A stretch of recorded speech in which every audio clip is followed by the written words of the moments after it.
Alors moi c'est Pierre Dury, je suis réparateur d'équipements outdoor. Ce métier il consiste à réparer des produits détériorés, donc soit des produits qui sont encore sous garantie, soit des produits en fait que les clients ont détériorés à l'usage. Ils ont pété une sangle d'un sac à dos, ils ont déchiré leur veste, voilà. Donc ils renvoient ça à la marque et nous derrière on a un atelier dans lequel on peut réparer les produits et renvoyer au client un produit qui va repartir pour d'autres expériences, d'autres aventures. On est sur de la réparation, donc il va y avoir tout un process d'analyse de la détérioration, ensuite de démontage du produit et ensuite de réparation, donc de couture, de collage, plusieurs actions qui peuvent être menées sur le produit pour réparer le produit. Et là on est sur des produits plus techniques que du vêtement classique mode, donc il y a des caractéristiques plus techniques à conserver sur le produit et le but ça va vraiment être de rendre au client un produit qui va pouvoir repartir pour d'autres années d'utilisation. Et c'est vraiment là le sens du métier, c'est de rallonger la durée de vie d'un produit et d'essayer d'avoir au final moins de consommation de nouveaux produits. C'est aussi ce que porte la marque Millet.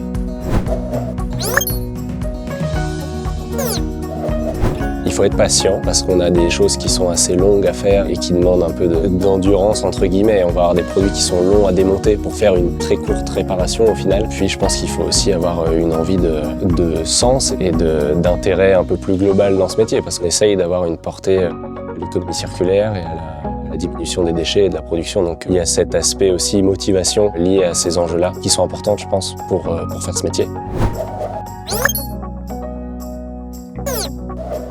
J'ai une formation dans la mécanique à la base, en ingénierie mécanique, et j'ai fait une formation ensuite de 8 mois dans la réparation de matériel outdoor, donc très spécifique, c'est exactement ce que je fais ici chez Millet. Et dans cette formation donc, que j'ai suivie, qui est à l'AFPA de Romans, on nous apprend tout ce qui est réparation d'embarcations gonflables, donc c'est aussi sur du matériel d'activité d'extérieur, sur des canoës, sur des paddles, on va nous apprendre à réparer ces produits, donc des fois c'est de la grosse couture sur des matières textiles assez épaisses pour les canoës typiquement, mais on a aussi tout l'aspect réparation de crevaison. Voilà, et comme souvent dans les formations, on a aussi une partie sur la gestion et le commerce, qui est assez courte, on n'approfondit pas vraiment les notions de commerce ou les notions de gestion d'entreprise, mais on apprend les bases, entre guillemets, avec l'ambition potentielle que cette formation nous permet d'ouvrir un atelier après, ou de devenir indépendant grâce à ses compétences.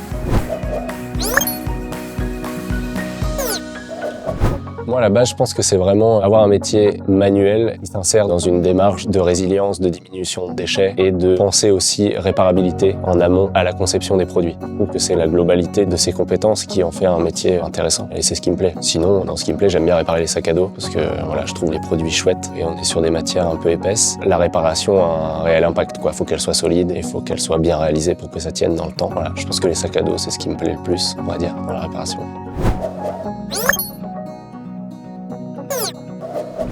Je pense que ça peut être la minutie du travail qui peut être entêtante par moment ou agaçante. Il faut rester concentré quand même assez longtemps. Et on peut se louper assez vite aussi sur une réparation. Rester concentré sur une longue période de réparation dans une journée. Parfois ça peut être un défi pour pas se louper, quoi. Et aussi de se battre pour qu'une entreprise, on va dire, ou globalement les utilisateurs de produits outdoor fassent réparer leurs produits et connaissent cette possibilité-là. Même si ça se voit pas pour le coup au quotidien, ce genre de responsabilité qu'on peut s'attribuer, je trouve que c'est un défi aussi dans le métier. C'est de faire connaître ce genre de pratique, sensibiliser les gens à ces possibilités-là. C'est un défi du métier aussi, je pense.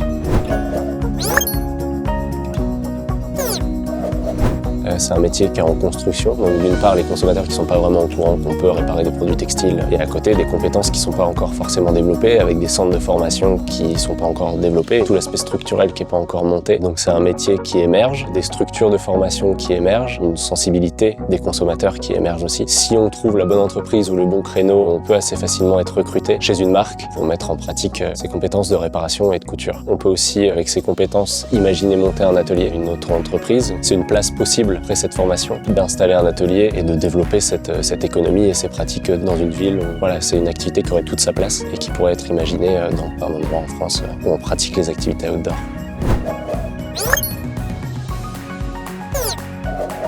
On est dans une génération, dans des années où on doit s'investir pour une société plus résiliente avec une production de déchets, une consommation matérielle qui soit moins élevée. Donc voilà, il y a plein de possibilités pour s'engager là-dedans et donner du sens à son métier ou à sa pratique professionnelle qui va dans ce sens-là. Donc c'est vraiment l'envie de s'impliquer dans cette démarche-là qui pourrait pousser quelqu'un à faire ce métier. À côté, bien sûr, d'une envie de faire un métier manuel et qui côtoie les pratiques de la montagne. Donc il faut aussi avoir connaissance de ce monde et être pratiquant, c'est un plus pour connaître un petit peu les produits, connaître les usages, connaître les limites des produits et pouvoir réparer correctement un produit parce qu'on comprend un petit peu les besoins et les enjeux d'une réparation.